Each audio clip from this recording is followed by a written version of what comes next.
दोस्तों, क्विकू न्यूज़ पर आपका स्वागत है। तो दोस्तों, स्क्रीन पर जो लगा हुआ मैप है उसको आप देख सकते हो। वो एक ब्रिज है और उसका नाम है क्राइमिया ब्रिज। और इस ब्रिज पर पूरे रूस की लाइफलाइन जो है वो बसी हुई है, मतलब कि लाइफलाइन कह सकते हैं इस चीज़ को। और स्क्रीन पर जो मैप लगा है ना, आप उसकी लोकेशन भी देख सकते हैं, जिससे आप देखेंगे ना तो पता चलेगा कि ये क्राइमिया है, दूसरे साइड में यूक्रेन है और तीसरे साइड में रूस है। और रशिया आपको देखने में बहुत बड़ा लगेगा, लेकिन आपकी जानकारी के लिए बता दूं कि रशिया में जो चारों तरफ जो समुंदर है ना, वो सारा इलाका सर्दियों में पूरे तरीके से जम जाता है। और यहाँ पे ट्रांसपोर्टेशन करना और शिप चलाना लगभग इम्पॉसिबल, ना मतलब कि नामुमकिन सा हो जाता है। ऐसे में रसिया क्या करता है कि वो जो ब्लैक सी में जो एक पोर्ट है जिसका नाम है सेवस्तोपोल, जो कि बहुत ही ज़्यादा बिजी पोर्ट है, इसके जरिए वो दुनिया को से कनेक्टेड रहता है। और इसलिए रूस को अगर सेवस्तोपोल पर पहुंचना है तो उसको सिर्फ एक ही जरिया है, और वो है क्राइमिया ब्रिज।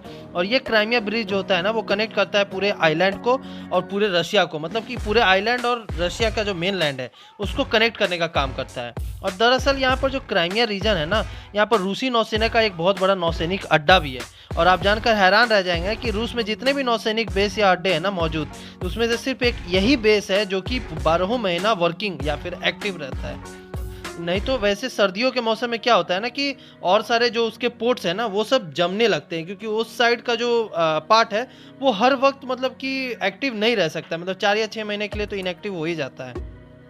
और फिर उसके बाद इसलिए रूस का जो नौसेना है इस पर बहुत ही ज़्यादा निर्भर करती है। और खास करके सर्दियों के मौसम में यहाँ पर रूस एक बहुत ही बड़ा क्रूशियल पॉइंट प्ले करता है सेवस्तोपोल। लेकिन अगर आपको बता दूं कि सन 2014 में जब रूस की नौसेना ने इस किराए पर ले रखा था, तो 2014 तक पूरे ही यूक्रेन के हिस्से में आता था जो क्राइमिया था, और यूक्रेन का ही इस पर पूरा कंट्रोल था। और रूस ने इस समस्या को मतलब कि इस समस्या के लिए अपना क्या किया था कि क्राइमिया को लीज पर ले रखा था, और मतलब कि एक किराए पे ले रखा था और उसे इस्तेमाल करता था। लेकिन 2014 के बाद जब यूक्रेन और रूस के संबंध बिगड़ने लगे और ये खबर आने लगी कि यूक्रेन इस नौसैनिक बेस का जो है अब अपने यूक्रेन की नौसेना के लिए यूज करेगा। ऐसे में क्या हुआ कि जो यूक्रेन उस समय, क्योंकि पश्चिमी देश का भी बहुत ज़्यादा प्रभाव था यूक्रेन के ऊपर में, और रूस जो है उससे दूर जाता हुआ दिख रहा था, इसीलिए पश्चिमी देश के कहने पर उसने लीज को ख़त्म करने जा रहा था, मतलब कि उसने ख़त्म करने की सुनवाई कर दी थी। और अगर ऐसा होता तो रूस की जो नौसेना एक बहुत बड़े खतरे में आ जाती, क्योंकि उस साल के समझिए तो 4 या 6 महीने के लिए जो है ना वो इनएक्टिव रहती है उसकी नौसेना। इसलिए इस बड़े खतरे को देखते हुए रूस ने एक बहुत बड़ा कदम उठाया। दरअसल उसने पहले यूक्रेन रूस की लीज को ख़त्म करना चाहता था, तो रूस की नौसेना को यहाँ से भगाता, फिर रूस की जो अपने जो उसकी जो नौसेना है उसको एकदम इनएक्टिव कर देता 4-5 महीने के लिए, और उसके बाद कोई भी देश उस पर हमला कर सकता है, मतलब कि वो बहुत ज़्यादा वीक शामिल हो जाता। तो फिर रूस ने क्या किया कि उसने एक मिलिट्री ऑपरेशन शुरू कर दिया क्राइमिया पे, और पूरे के पूरे इस इलाके को कब्जे में ले लिया। लेकिन रूस का काम अभी भी नहीं बना, क्योंकि 2014 से पहले इस क्राइमिया रीजन जो सेवस्तोपोल पहुंचने का जो मेन रास्ता था वो यूक्रेन से होकर ही गुजरता था, जिसका अभी भी मतलब यूक्रेन से ही गुजर कर जाता है। और रूस का जो भी सामान पहुंचना था वो यूक्रेन में पहुंचता, बाद में वो क्राइमिया में एंटर होता। इसलिए उसके बाद सेवस्तोपोल में, लेकिन यूक्रेन में जो दुश्मनी बढ़ती गई उसके हिसाब से क्या हुआ कि सामान वगैरह पहुंचने में बहुत ज़्यादा डिले होने लगा। उसके बाद रूस ने एक रास्ता निकाला कि एक्चुअली एक पुराना ब्रिज हुआ करता था जिसपे कि पहले भी बहुत सारे रेल चलते थे, लेकिन वो कमज़ोर था क्योंकि वो पुराने ज़माने का बना हुआ था और उस पे सिर्फ रेल ही गुजरता था। तो अब रूस ने क्या किया कि इस दोबारा से फिर से बनाया उस क्राइमिया ब्रिज को, और उसे नाम दिया क्राइमिया ब्रिज। और अब उसके 2 लेवल थे। एक लेवल में तो सिर्फ ट्रेन ही चलता था जिसपे कि बहुत सारे हेवी लोड होते थे, मतलब कि कच्चा तेल, मतलब क्रूड ऑयल हो गया या फिर जो भी मिनरल हो गया, जो मटेरियल हो गया, कोयला हो गया, ये सब चीज़ एक्सपोर्ट होता था। और उसके नीचे में जो सेकेंडरी लेवल था ना, वो सेकेंडरी लेवल किसके लिए है, तो वो हम लोगों के लिए, मतलब कि नॉर्मल पब्लिक लोगों के लिए हो गया, जिसपे बस, ट्रक, कार वगैरह सब कुछ चला करती है, मतलब करती थी या फिर करती है अभी भी। और इस तरह वो लोग अपना इस्तेमाल करते थे, और इस तरह जो है रूस जो है क्राइमिया से कनेक्टेड हो गया। और उसके बाद यहाँ के लोग जो है अपने रिश्तेदारों से मिलने के लिए भी अपने कार और बाइक से इस रास्ते का इस्तेमाल किया करते थे।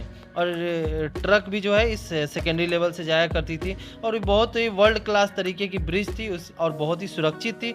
लेकिन अब क्या हुआ, कल रात मतलब कि 2-3 दिन पहले की बात है, 2 दिन पहले इस ब्रिज का एक बहुत बड़ा अटैक किया गया। और इस स्क्रीन पर लगे फोटो से भी आप देख सकते हैं कि बहुत बड़ा ट्रक था जो कि उस ब्रिज पर पहुंचा और अचानक से उसमें बड़ा सा विस्फोट हो गया और इस विस्फोट की वजह से तकरीबन 3 लोग उसी वक्त स्पॉट डेथ भी हो गए।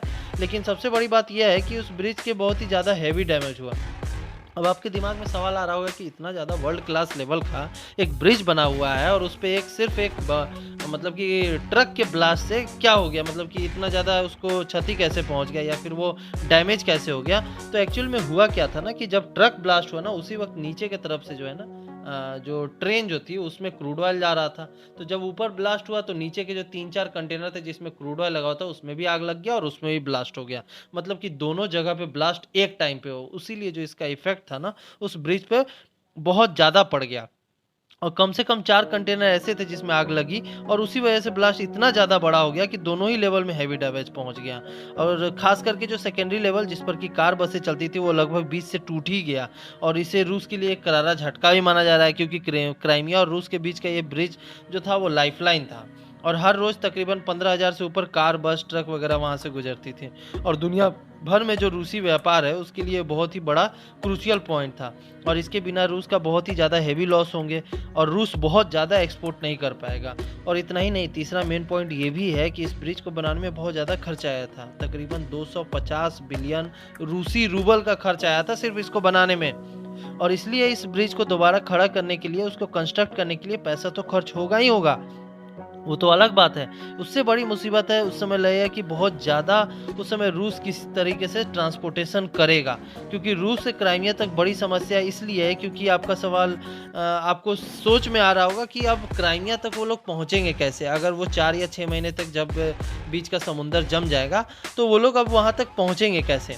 और फिर अगर वो पहुँचेंगे नहीं तो फिर उनका ये जो बिज़नेस जो है वो हो नहीं पाएगा, उनका व्यापार नहीं हो पाएगा। और उसके बाद दूसरी एक बड़ी पॉइंट ये है कि कल के डेट में अगर क्राइमिया जो है यूक्रेन देश जो है जब क्राइमिया पे चढ़ाई कर देगा तो उस वक्त अगर रूस को अपने तरफ से डिफेंड करना होगा क्राइमिया को लेने के लिए तो उसके लिए बहुत बड़ी सेना उसको भेजनी पड़ेगी। लेकिन उस सेना को भेजने के लिए उसके पास रास्ते भी तो होने चाहिए।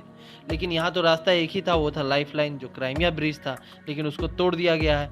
तो लोगों का मानना ये भी है कि ये जो काम है ना एक यूक्रेन के स्पेशल सेल का कह सकते हैं या फिर सीक्रेट एजेंटों का काम हो सकता है जो इस पुल को तोड़ने की कोशिश किए हैं। बाकी इस खबर से हम लोगों को कोई भी अपडेट आता है तो मैं आपको ज़रूर बताऊंगा। तो दोस्तों इस वीडियो में बस इतना ही। बाकी चैनल को ज़रूर सब्सक्राइब करें और कमेंट बॉक्स में ज़रूर अपनी राय लिखें। धन्यवाद।